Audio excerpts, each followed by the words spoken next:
Sebuah masa ketika ideologi bukan sekadar pilihan, melainkan penentu hidup atau mati. Indonesia, awal 1960-an. Negara muda ini berdiri di persimpangan jalan. Di satu sisi nasionalisme, di sisi lain agama, dan di sisi yang tak kalah kuat, komunisme. Ketegangan bukan hanya terasa di parlemen atau ruang rapat, tapi juga di jalanan, di kampus, bahkan di kehidupan sehari-hari masyarakat. Di tengah pusaran itu, muncul seorang tokoh yang tak banyak dibicarakan, namun memiliki pengaruh besar di balik layar.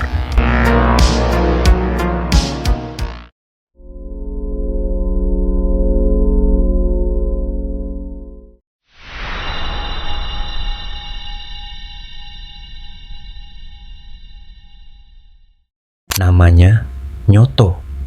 Ia bukan orator besar yang suaranya menggema di depan massa. Ia tidak sekarismatik Soekarno yang mampu menghipnotis jutaan orang dengan pidatonya. Ia juga bukan figur keras seperti D.N. Aidit yang memimpin partai dengan garis tegas. Namun, justru dalam diamnya, Nyoto memainkan peran yang sangat penting. Ia adalah pemikir, seorang intelektual yang bekerja di balik layar, membentuk arah ideologi dan strategi dari Partai Komunis Indonesia, salah satu partai terbesar di dunia pada masa itu. Lahir pada tahun 1925, Nyoto tumbuh di masa ketika Indonesia masih berjuang mencari jati diri. Sejak muda, ia sudah tertarik pada dunia pemikiran. Ia tidak hanya ingin bergerak, ia ingin memahami. Ia tidak hanya ingin melawan, ia ingin merumuskan arah. Ketika banyak aktivis fokus pada mobilisasi massa, Nyoto justru tenggelam dalam tulisan, diskusi, dan ide-ide besar. Ia percaya bahwa revolusi tidak hanya dimenangkan di medan pertempuran, tetapi juga di medan pemikiran.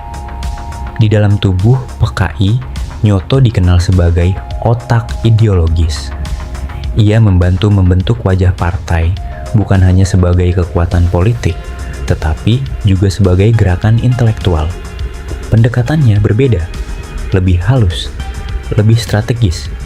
Ia juga aktif dalam dunia kebudayaan. Baginya, seni dan sastra bukan sekadar hiburan, melainkan alat perjuangan. Lewat tulisan, puisi, dan diskusi budaya, ia mencoba menyisipkan ideologi ke dalam kehidupan masyarakat. Ia ingin komunisme terasa dekat, terasa relevan, terasa Indonesia. Disinilah Nyoto menjadi unik. Ia tidak sekadar mengadopsi ide dari luar negeri. Ia mencoba menerjemahkannya ke dalam konteks lokal. Ia ingin membangun jembatan antara ideologi global dan realitas Indonesia. Peran ini membuatnya semakin penting, terutama ketika ia mulai dekat dengan pusat kekuasaan. Nyoto menjadi salah satu tokoh PKI yang paling dipercaya oleh Presiden Soekarno. Kedekatan ini bukan tanpa alasan. Soekarno memiliki visi besar, menyatukan kekuatan-kekuatan utama di Indonesia dalam satu konsep yang dikenal sebagai Nasakom, nasionalisme, agama, dan komunisme. Dalam konsep ini, PKI bukan musuh negara, melainkan bagian dari keseimbangan politik. Dan Nyoto adalah salah satu orang yang membantu menjaga keseimbangan itu. Ia menjadi wajah lunak PKI, sosok yang bisa berbicara dengan bahasa negara, bukan hanya bahasa revolusi. Ia menjembatani dunia ideologi dengan dunia kekuasaan. Namun, posisi seperti itu tidak pernah benar-benar aman. Di satu sisi, ia adalah elit partai. Di sisi lain, ia berada di lingkaran kekuasaan negara. Ia berdiri di antara dua dunia yang sama-sama penuh tekanan. Beberapa pihak melihatnya sebagai sosok moderat di dalam PKI. Seseorang yang tidak selalu sejalan dengan garis keras partai. Namun, dalam sistem politik yang tegang, ruang untuk perbedaan sangat sempit. Dan kemudian, datanglah tahun yang mengubah segalanya. Peristiwa Gerakan 30 September 1965 mengguncang Indonesia. Dalam satu malam, arah sejarah berubah drastis.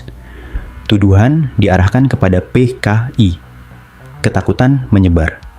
Kecurigaan menjadi hal yang biasa. Apa yang sebelumnya adalah perdebatan ideologi berubah menjadi konflik nyata. Perburuan dimulai. Siapapun yang dianggap terkait dengan PKI menjadi target.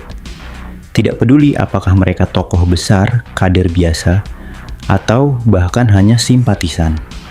Dalam situasi seperti itu, tidak ada tempat untuk netral. Nyoto, yang selama ini berada di balik layar, tiba-tiba terseret ke dalam badai yang tak bisa ia kendalikan.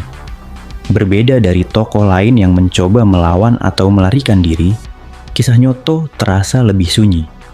Ia bukan figur yang dikenal karena konfrontasi. Ia adalah pemikir, bukan petarung. Namun, sejarah tidak selalu memberi ruang bagi mereka yang berpikir. Ia akhirnya ditangkap oleh militer. Tidak ada panggung, tidak ada kesempatan menjelaskan diri. Tidak ada ruang untuk membela pemikiran yang selama ini ia bangun.